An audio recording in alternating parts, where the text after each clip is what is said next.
comunicar y tu pueblo pueda ser edificado. En tus manos encomendamos este tiempo, en el nombre de tu Hijo amado Jesucristo. Amén. Una de las necesidades más grandes que tienen los bebés son la leche materna. Así como los adultos necesitan alimento para sostenerse y estar saludable, los bebés necesitan la leche. Pero hay estudios que dicen que hay bebés siendo niños que cumplen hasta los 5 a 7 años pueden seguir lactando la leche materna. Yo sé que algunas mamás saben aquello. Hay niños que hasta los 7 años pueden lactar. A eso lo llaman los nutricionistas lactancia prolongada. Los nutricionistas dicen que la leche materna es útil para el bebé a lo mucho hasta los 2 años. Después de los 2 años, esa leche materna ya no es beneficiosa para el niño. Porque a medida que va creciendo, dice el bebé, y va siendo niño, pues necesita otro tipo de nutrientes. La leche materna ya no es necesario a los 3, 4, 5, 6, 7 años. De la misma manera, el apóstol Pablo nos ha estado hablando acerca de cristianos que ya deberían estar comiendo alimento sólido, están agarrando la mamadera espiritual, la leche espiritual. No son capaces todavía de discernir, no son capaces todavía de digerir el alimento sólido. Y los hermanos de Corintio necesitan ellos comportarse como las personas que son espirituales. Ellos ya deberían ser maduros. Sin embargo, ellos se están comportando como niños espirituales. Sus celos, sus disensiones, sus dificultades en dividir la iglesia está demostrando que ellos siguen siendo inmaduros espiritualmente. Y hemos comenzado, mis hermanos, exponiendo el capítulo 3, versículo 1 al 4, mostrando cómo Dios Pablo exhorta a los hermanos de que maduren, no se queden como niños espirituales, como bebés espirituales. No sigan lactando la leche espiritual, sino coman alimento sólido. Apliquen en sus vidas el Evangelio. Y del versículo 2 al versículo 4 estamos viendo las características de la inmadurez espiritual. La primera característica hemos visto el domingo pasado de un inmaduro espiritual que solo puede consumir leche espiritual. Después de 3, 4, 5, 6 años sigue consumiendo la leche espiritual. Todavía no es capaz de poder alimentarse con el Evangelio de manera más profunda y menos aplicar en su vida. Así que esta primera característica, mis hermanos, seguramente nos ha descrito a muchos de nosotros. Yo he estado orando al Señor de que puedas despertar de esa vida infantil espiritualmente. Que realmente puedas examinarte a la luz de la palabra de Dios, que ya teniendo más de 5 años en la fe cristiana deberías ser ya tú un maestro. Así como nos dijo el autor a los Hebreos, debiendo ser ya maestros, ustedes nuevamente están con la leche. Habíamos explicado lo que es la leche y la vianda que el apóstol Pablo nos describe ahí en el versículo 2. Tanto la leche como la vianda o el alimento sólido, habíamos dicho que es el mismo Evangelio. El Evangelio, mis hermanos, siempre va a ser el alimento nutritivo para que el creyente pueda crecer. Eso nunca lo olvides. El Evangelio no solamente es la leche como algunos piensan y algunos creen. El Evangelio también es el alimento sólido que necesita un creyente para seguir creciendo en la vida cristiana.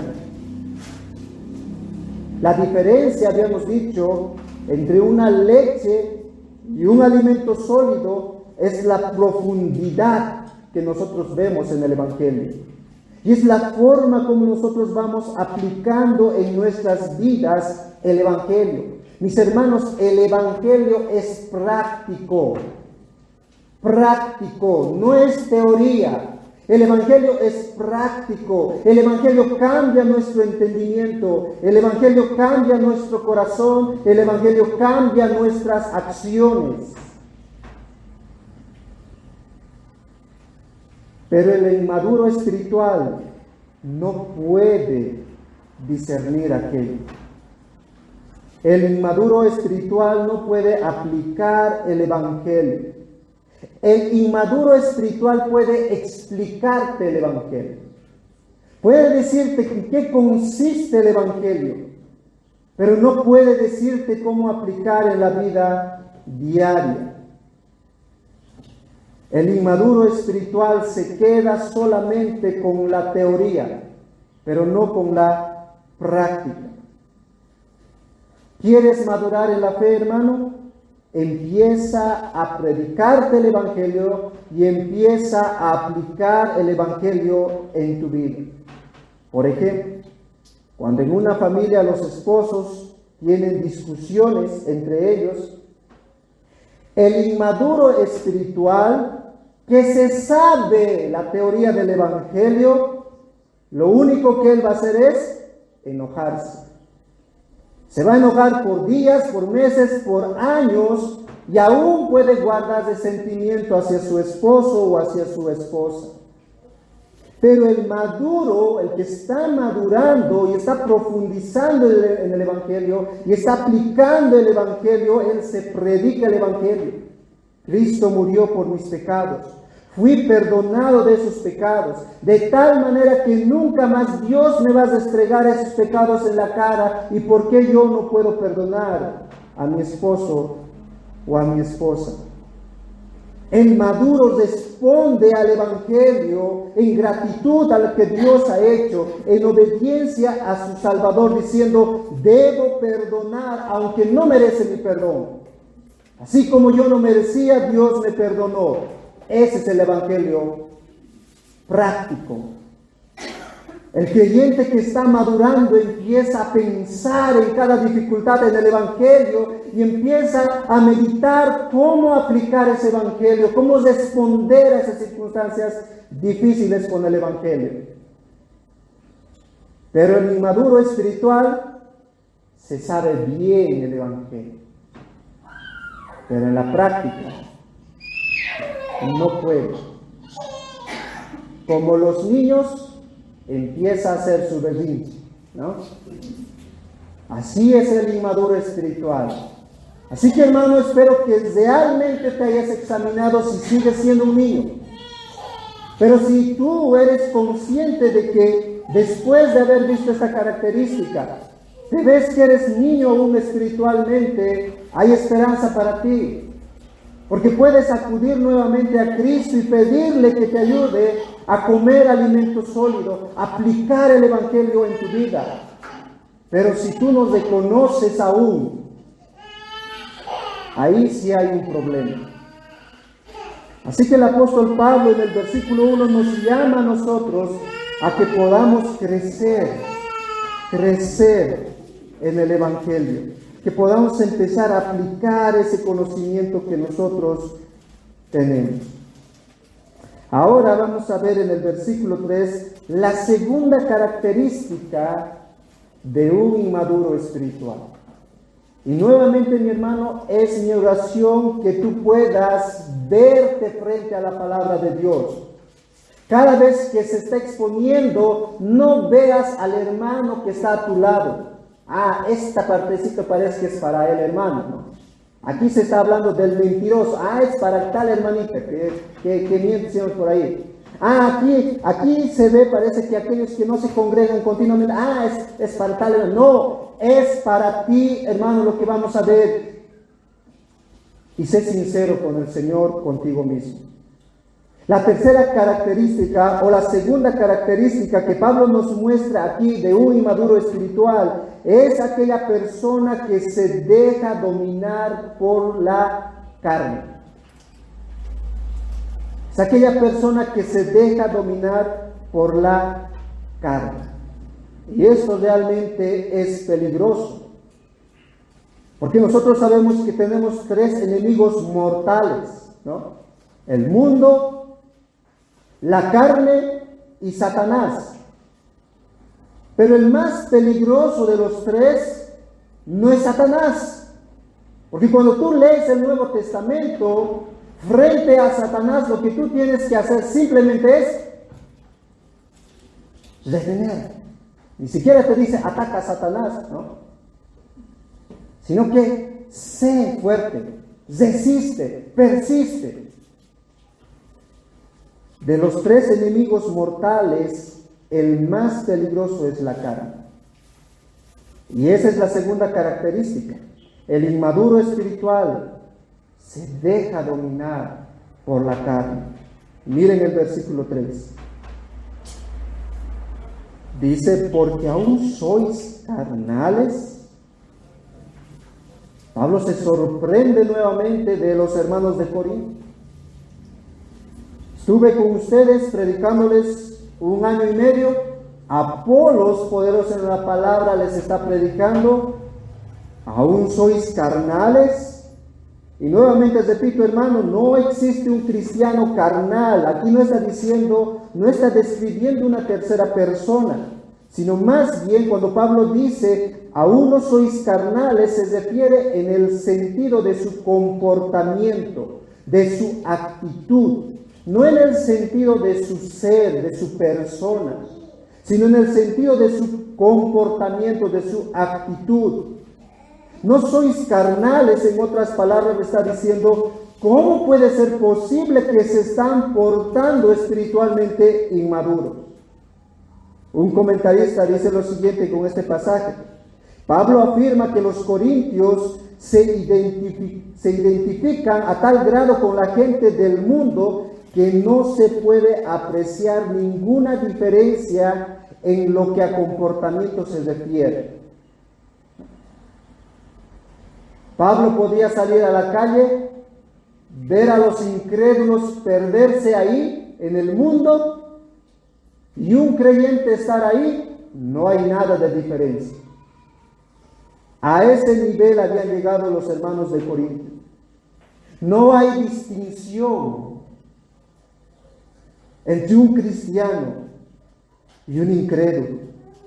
Y eso es grave, mis hermanos. Eso es grave. ¿Por qué? Porque el testimonio de Cristo está en juego. La palabra de Dios, que es la verdad revelada de Dios, es tildada como mentirosa. Es Dios quien dice que un cristiano crece espiritualmente. Es Dios quien se ha comprometido a través de su palabra que Él completará la obra en su vida. Pero cuando un cristiano se está dejando controlar por la carne, está dando un mal testimonio, no de Él, de Dios. Por eso para Pablo esto es grave. Por eso Pablo está preocupado y la intensidad de la exhortación de Pablo está creciendo cada vez más. Cada vez más.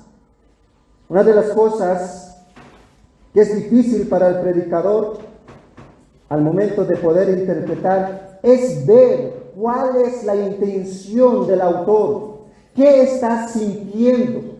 ¿Qué cosa le está motivando al autor al escribir estas palabras a la iglesia de Corinto? Pero cuando nosotros leemos en nuestra Biblia, nosotros notamos ahí signos de interrogación, ¿no? Pero eso son signos de admiración realmente. Pablo se está admirando, se está sorprendiendo de la forma de vida de los hermanos de Corintio. La forma de vida que nosotros llevamos, mis hermanos, como el mundo, en el mundo, da un mal testimonio de Dios. Y esto quebranta el tercer mandamiento. Que el nombre de Dios sea blasfemado por el mundo. Cristianos que viven conforme a su voluntad, que se dejan controlar fácilmente por la carne, hace que el mundo, tus vecinos, tus familiares que no conocen al Señor, blasfemen el nombre de Dios. Y eso es grave. Eso es pecado. Dice el tercer mandamiento: no tomarás el nombre de Dios, de Jehová tu Dios en vano, porque no dará por inocente Jehová al que tomare su nombre en vano. Cuando un cristiano vive como lo que no es realmente, el nombre de Dios, la reputación, la majestad de Dios, la gloria de Dios está por los suelos. Mis hermanos, cada cristiano llevamos el nombre de Dios. ¿Somos hijos de Dios o no? Llevamos el nombre de Dios. Pablo ve ese problema grave en la vida de los corintios. Se están comportando igual que el mundo, siendo hijos de Dios. El nombre de Dios está siendo pisoteado por ustedes. Eso es grave, hermanos. Eso es grave. Eso le preocupa al apóstol Pablo. De lo contrario, Pablo hubiera dicho: hermanos, crezcan, ánimo, ya no beban leche, sino empiecen a aplicar. No, hay cosas terribles cuando un cristiano se deja controlar por la carne. Y es la reputación de Dios en juego cuando un cristiano está viviendo como el mundo.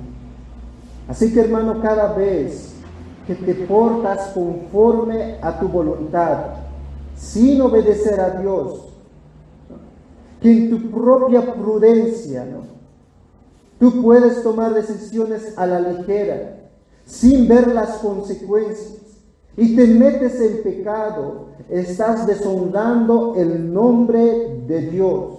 Jóvenes, tengan mucho cuidado con la forma como ustedes se dirigen. El joven se caracteriza porque es impulsivo. Él hace las cosas, después piensa.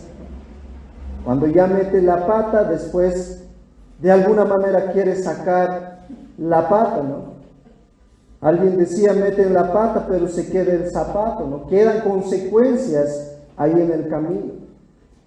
Miren lo que dice Proverbios capítulo 3, versículos 5 al 8. Jóvenes, considera bien estas palabras que dice ahí Salomón. Proverbios capítulo 3, 5, 8.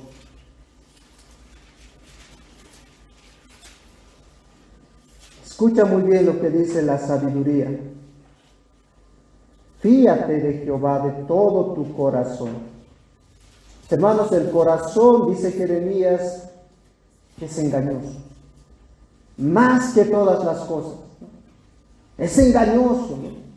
Hay veces, mi corazón me ha dicho que haga esto, dice el joven, ¿no? Pero dice: fíate, confía en Jehová de todo tu corazón. Y mire lo que dice: no te apoyes en tu propia prudencia. Por más planes buenos que tengas, por más que esté trazado bien, pide consejo. Pide consejo. Sigue diciendo el pasaje: reconócelo en todos tus caminos y Él enderezará tus veredas. Y alguien se preguntará: ¿no? ¿Por qué Dios puede enderezar las veredas o los caminos de los jóvenes? Porque ya el joven camina chueco, ¿no? Porque ya el joven camina chueco. Sigue diciendo el texto: no seas sabio en tu propia opinión, teme a Jehová y apártate del mal, porque será medicina a tu cuerpo y refrigerio para tus huesos. joven, no te apoyes en tu propia prudencia, no seas sabio en tu propia opinión. Si no tienes marcado ese pasaje en tu Biblia, hermano, márcalo, memorízalo. Te va a salvar de muchas metidas de pata. Te va a salvar estos pasajes. Mis hermanos, dejarse controlar por la carne es dar una falsa imagen al mundo de lo que realmente implica ser un hijo de Dios. El mundo puede ver a Dios a través de los hijos de Dios, pero cuando el Hijo de Dios es controlado por su carne, el mundo pierde la visión de Dios. Y es por esa razón, podemos concluir, hermanos, que muchos de los pecados que se están acrecentando en el mundo es porque los creyentes no están siendo sal y luz en el mundo. No pueden ver el mundo un modelo de cómo es Dios por causa de nuestro testimonio, de nuestro mal testimonio, dejándonos controlar por la carne. Así que, joven hermano, considera muy bien antes de que tú, en tu propia prudencia, en tu propia sabiduría, quieras tomar decisiones importantes en la vida. Confía en el Señor, busca consejo. Para los padres, tenemos que tener mucho cuidado dentro de la casa. Muchas veces nuestros hijos no quieren ir a la iglesia porque damos una falsa imagen a nuestros hijos dentro de nuestras casas. Nuestros hijos no pueden ver, mi papá, en mi papá puedo ver a Dios, o en mi mamá puedo ver a Dios. Hay veces los hijos no quieren saber de la iglesia por los padres, los vecinos. No quieren saber de Dios, porque al lado del vecino pues se está gritando, se está peleando, pero son cristianos. Pablo dice, siguen comportándose como carnales, siguen comportándose como el mundo. ¿Y qué es, mis hermanos, qué es lo que evidencia esa vida de inmadurez? Esa vida de mundanalidad, ahí en los hermanos de Corinto. Miren nuevamente el versículo 3. Porque aún sois carnales, pues habiendo entre vosotros, ahí están las evidencias, celos, contiendas y disensiones. Ahí vemos los síntomas de carnalidad. Celos, contiendas y disensiones. Ahí el primer síntoma es un síntoma interno, el celo. El segundo síntoma es algo externo, las contiendas. Y el resultado del celo y las contiendas son las disensiones, o también divisiones. Ahora, mis hermanos, estos tres pecados que Pablo describe como síntomas de inmadurez no son los únicos de la manifestación de la carne. Porque recuerden, Pablo está diciendo, se están comportando como bajo la carne, bajo la influencia de la carne. ¿Y cuál es la evidencia? Celos, contiendas, disensiones. Pero Pablo va a hacer en otro pasaje más amplio, Gálatas capítulo 5, versículos 19 al 21. No solamente estos tres pecados son la manifestación de la carne, las características de un inmaduro espiritual. Miren en Gálatas capítulo 5, versículos 19 al 21. Ahí nos describe Pablo de manera más amplia, más evidencias de una persona que se deja controlar por la carne. Pero ahí mismo Pablo va a ayudarnos a que realmente nosotros consideremos nuestra vida, si estamos siendo controlados por la carne y estamos siendo inmaduros. Aquí hay una advertencia del apóstol Pablo, en lo que dice Gálatas capítulo 5, 16 o 19 al 21. Dice, y manifiestas son las obras de la carne. ¿Qué son? Adulterio,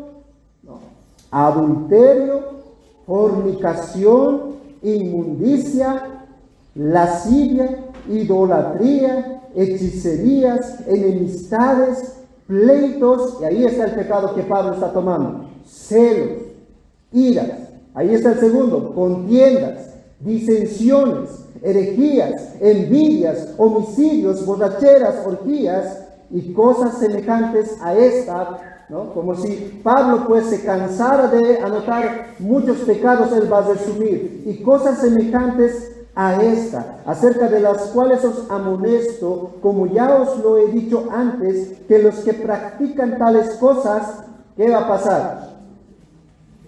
¿Qué va a pasar, hermanos?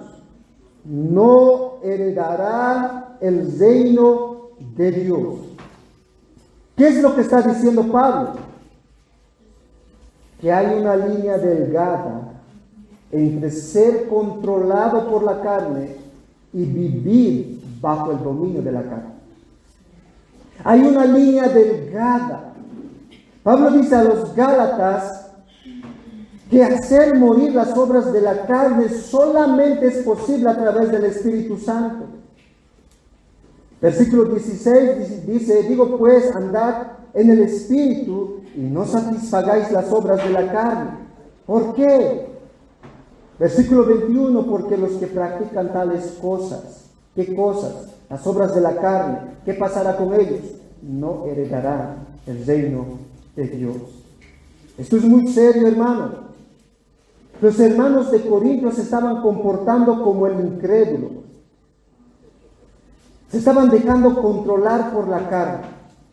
Y Pablo les advierte, si en su vida no hay arrepentimiento, es decir, un cambio de vida. El arrepentimiento no solamente es decirle, Dios, perdóname porque he hecho esto, no. El arrepentimiento implica cambio de actitud, cambio de mentalidad. Pablo les dice, si ustedes no se arrepienten, están caminando bajo la línea de ser dominados por la carne, de vivir bajo la influencia de la carne y al final mostrar que no son creyentes, no heredarán el reino de Dios. Y esto tiene una advertencia grande hacia cada uno de nosotros, hermanos. Hermano, no juegues con el pecado. No juegues con el pecado. Si tu carne te lleva a pecar, si tú te deleitas en el pecado y voluntariamente pecas, y después de muchos años sigues pecando, hermano, debes examinar tu vida y ser sincero con el Señor. Arrepiéntete, porque esa no es una vida que el Señor nos muestra en su palabra. Cada vez que el Señor, mis hermanos, nos muestra a nosotros un pecado, no es porque Dios no nos deja hacer lo que nosotros queramos. Algunos piensan, ¿no? Los jóvenes más que todo, ¿no? Siempre las cosas hacen de manera oculta. Planifican las cosas ocultas. Cuando ya meten la pata, deciden, ¿no? Pastor, esto me está pasando. O si no, algún hermano le pilla y después pues se lamenta, ¿no? Pero sabes, cada vez que el Señor nos muestra nuestro pecado, ya sea a través de una persona, cuando nos exhorta, ya sea a través de una situación especial que haya ocurrido en la vida, o a través de la predicación que se realiza domingo tras domingo, o a través de la providencia de Dios, cada vez que sale a la luz un pecado en nuestra vida, escucha muy bien, es porque Dios te ama. Cada vez que tu pecado sale a la luz y tú te das cuenta de eso, es porque Dios te ama. Mis hermanos, la exhortación del apóstol Pablo a los corintios de su inmadurez dentro de la iglesia es una expresión del amor de Dios hacia ellos. Pablo les ama a ellos. Dios les ama. Por eso les dice, no vivan como niños espirituales. Así que si en esta mañana tú te ves confrontado con este pecado de ser controlado por la carne y caminar de manera inmadura, y Dios está haciendo la convicción de pecado en tu vida, es porque Dios te ama. Dios tiene un solo propósito con nosotros, hermanos: santificarnos. Y para santificarnos, tiene que Dios utilizar todas las circunstancias, todos los medios para hacernos ver cuán pecadores somos delante de Él. Los corintios se estaban dejando controlar por la carne. Y la evidencia de ello es los celos. Ahí la palabra celo tiene que ver con un ardor interno, con un fuego interno.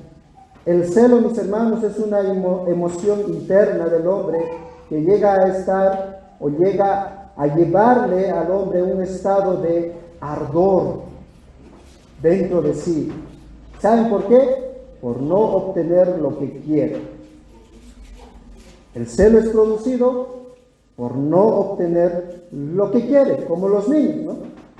Cuando el niño tiene ahí su juguete, viene otro niño y el niño agarra su juguete y el otro, celoso por su juguete, agarra y se pelean y se enojan, ¿no? Así reacciona el celoso. Y los hermanos de Corintios se estaban comportando así. Si mi predicador favorito no está, ¿no? ¿Recuerdan? Ahorita está Apolos en esta iglesia de los Corintios. Pablo está en Éfeso.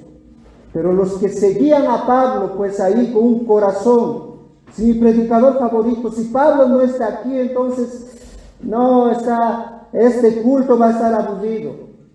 Porque Apolos, pues, es muy técnico, ¿no? Apolos es muy académico. Pablo me explicaba de manera más sencilla. Y como no está Pablo aquí, pues el culto va a estar aburrido. Esa era la actitud de estos hermanos de Corinto. Y sentía celos. Seguramente uno de los hermanos preguntaba, ¿cuándo va a venir Pablo? ¿Cuándo va a venir Pablo? ¿No? Pero también el celo es producido por el temor de perder lo que uno no tiene. Y esto pues los esposos saben muy bien, ¿no? Dentro del matrimonio, cuando el esposo o la esposa se pone celosa, es porque tiene temor de perder a su esposo o a su esposa. Cuando hay una tercera persona que se mete en la relación, sale el temor a perder a aquello. Y los hermanos de Corintio se estaban comportando así. Ellos tenían temor de perder, los que estaban con Apolos ahí, a su predicador favorito. Ya Pablo se había ido a hacer las misiones y los seguidores de Pablo ya se estaban lamentando, ¿no? Como si hubieran perdido a su predicador favorito.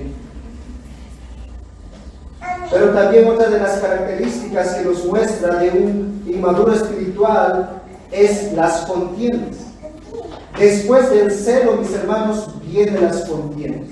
Las contiendas tienen que ver con las peleas, con las discusiones, con las riñas, con los gritos entre hermanos. La contienda ya es una acción externa que sale. El celo puede quedarse ahí con un ardor dentro del corazón, pero cuando el celo sale, ahí hay las peleas, las contiendas.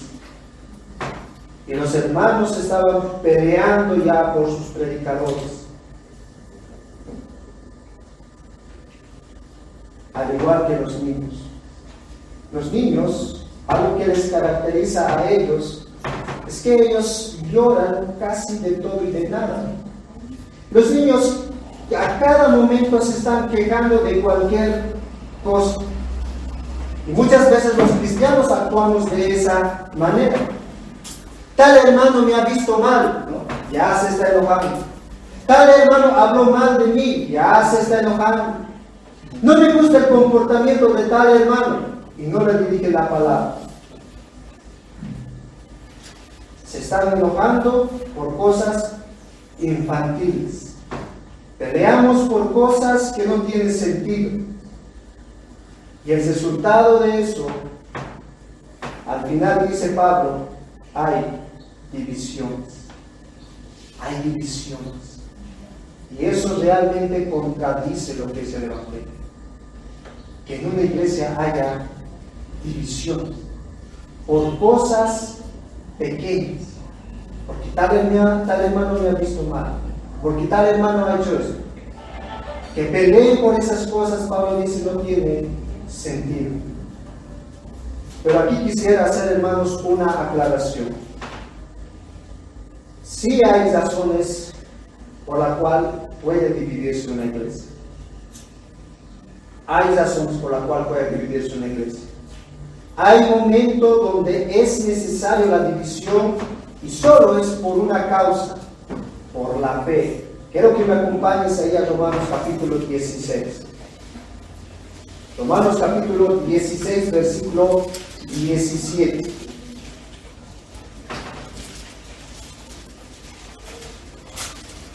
Miren lo que dice el apóstol Pablo.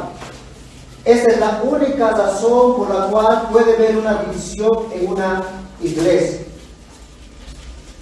Dice el apóstol Pablo, Romanos 16, versículo 17.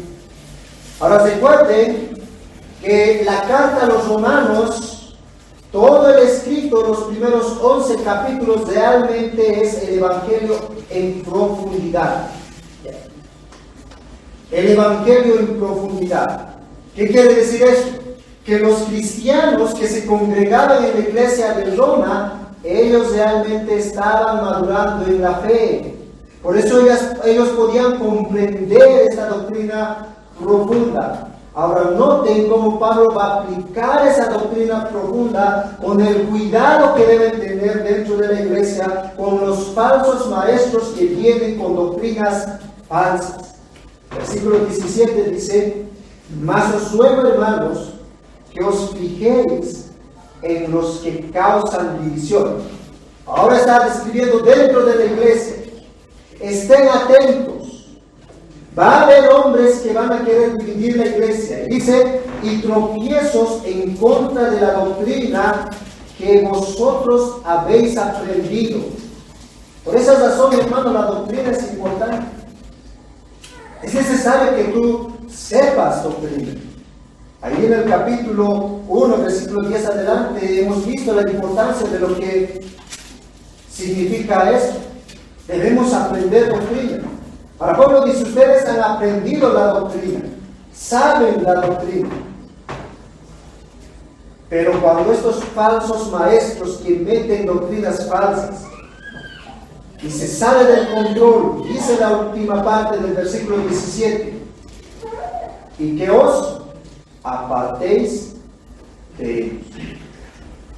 Hay momentos donde la división es necesaria, pero la división de los hermanos de Corintio no era por causa de la fe.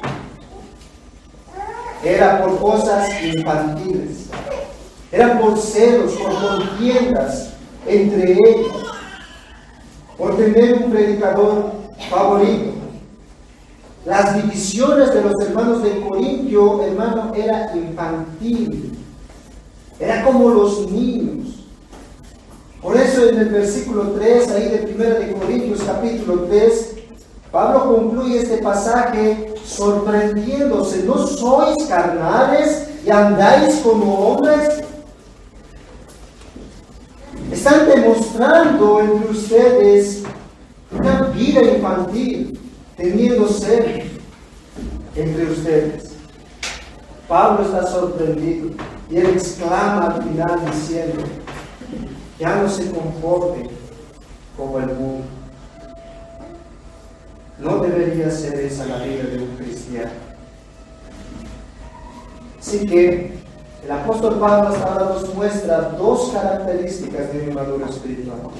Primero, solo se queda con la leche, solo quiere beber leche. Segundo, que se deja controlar por la carne, por medio de los celos, peleas y divisiones. Para concluir, quisiera traer algunas aplicaciones, hermanos, a nuestras vidas. El pasaje está dentro del contexto de las divisiones dentro de la iglesia.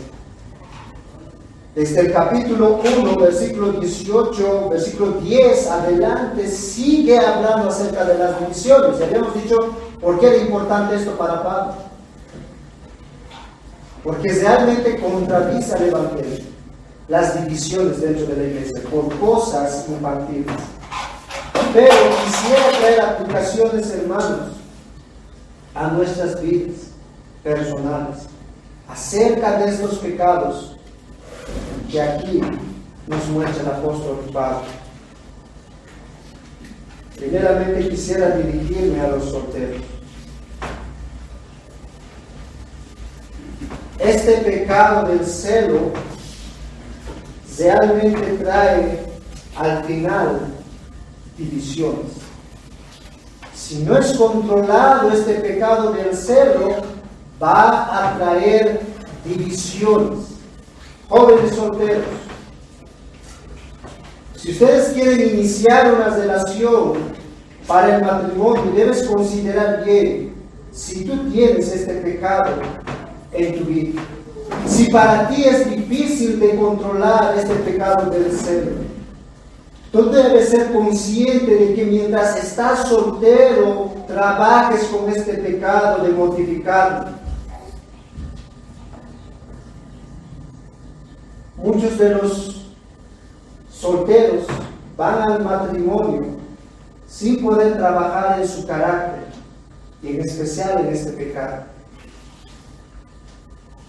Una mayoría en el mundo de los divorcios es a causa del celo. Las estadísticas dicen que porque el esposo o la esposa ya no está bien con el esposo, entonces se separa. ¿Por qué? Porque piensa que le está engañando con otra persona. El celo es terrible dentro de una relación del matrimonio. Así que, joven, tú, este es el llamado para ti. Lucha con ese pecado si tú eres alguien que te dejas controlar fácilmente por el celo. Mientras tú tal vez quieres iniciar una relación, no tienes permiso de sentir celo por esa persona. El celo es santo dentro del contexto de un pacto. Pero cuando hay una relación que se está iniciando, ese celo es pecaminoso.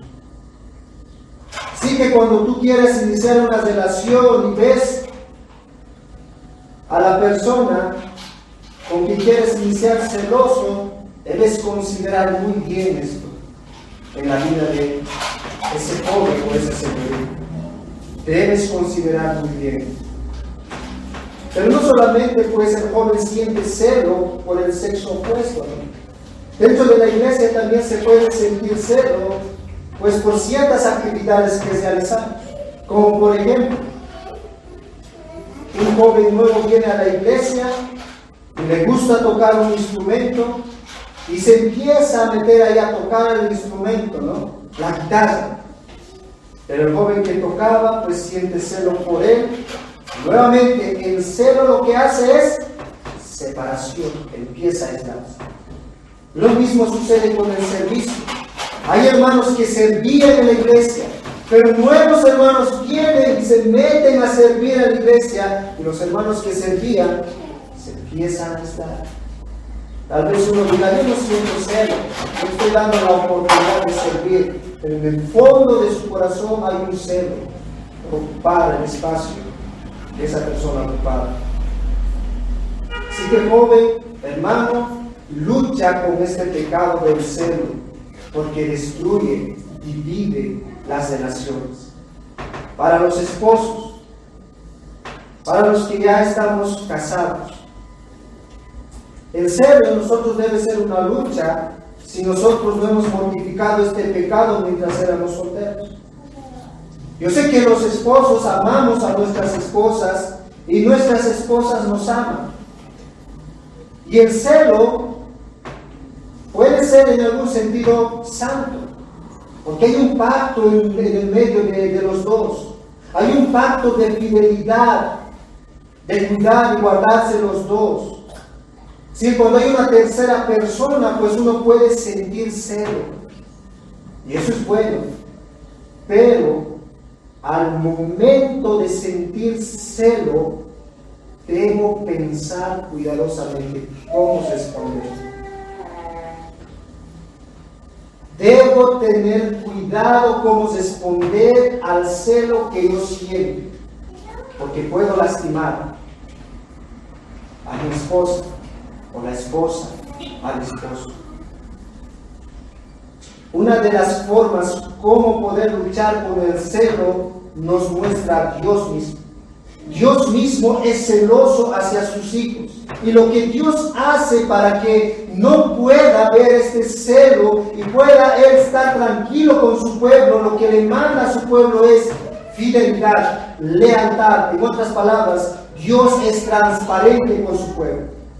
Dios le dice a su pueblo: yo voy a cuidarte, yo voy a bendecirte, pero el momento en que tú te vas detrás de otros ídolos, voy a sentir celo. Mis hermanos, entre los casados debemos ser transparentes. El esposo con la esposa con el esposo, debe haber transparencia en los dos.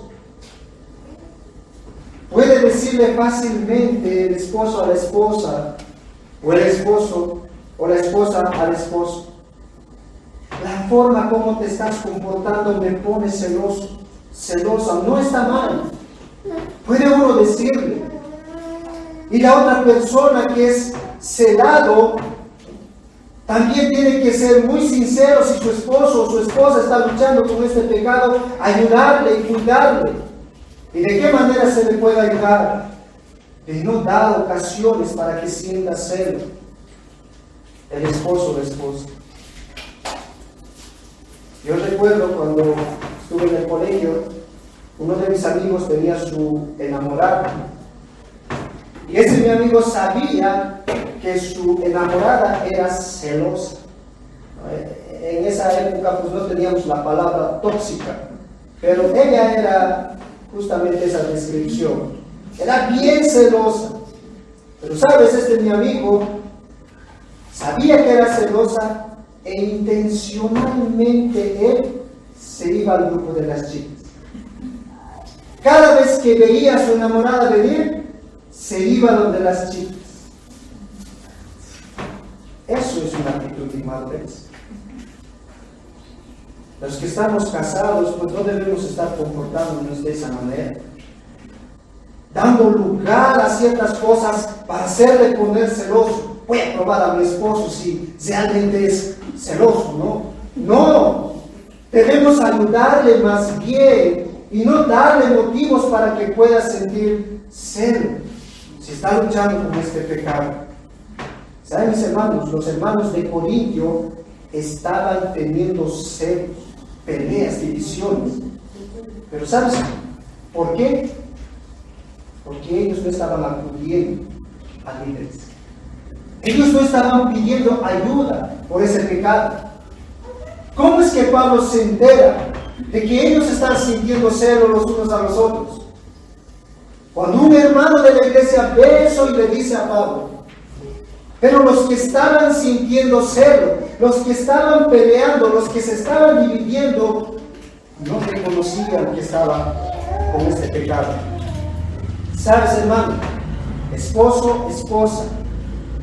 Una de las formas de poder luchar con este pecado dentro del matrimonio, primero es de conocer que eres celoso. De conocer que eres celosa y buscar ayuda. Eso es síntoma de madurez. El mundo piensa, mientras más exponemos nuestras debilidades, entonces somos débiles. No, la Biblia nos muestra, mientras más exponemos nuestras debilidades, Pablo dice, entonces soy fuerte. Hermanos, si tu lucha es con el celo, busca ayuda. Busca ayuda, eso es madurez.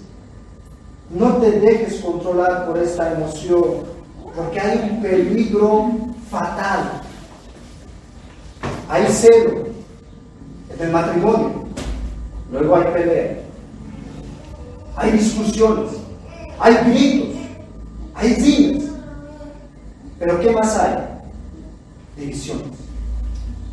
¿Qué es eso dentro del contexto del matrimonio? Divorcios. Por eso es que en el mundo, mis hermanos, la mayoría de las personas por las cuales se dividen es por este pecado, el celo. El celo. La mayoría de los delitos, de los feminicidios, es por este pecado, el celo. Hermano, hermana, este pecado es terrible dentro de la vida del matrimonio. Deben tener mucho cuidado. ¿Y cómo poder vencer este pecado del celo? Por sentir otro celo. Hay razones por las cuales debemos sentir celo, hermano. Y esto es para todos nosotros. Debemos sentir celo cuando nuestro hermano se está metiendo en pecado, se están dejando controlar por la carne. Cuando tu hermano deliberadamente está viviendo conforme a su voluntad, debes sentir celo. Miren lo que dice Pablo en 2 de Corintios, un capítulo más adelante, o un libro más adelante, 2 de Corintios capítulo 2, versículo 11. Pablo sentía ese celo por el hermano. ¿Por qué? Porque dentro de los hermanos hay un pacto de hermandad. Hay un pacto que hemos hecho con Dios. Somos el cuerpo de Cristo. Y sí hay razones por las cuales debemos sentir celo. 2 de Corintios 11:2 dice el apóstol Pablo, porque os celo con celo de Dios. Hay celo de Dios, hermano. Hay celo santo. Dice, pues os he desposado con un solo esposo para presentaros como a una virgen pura a Cristo.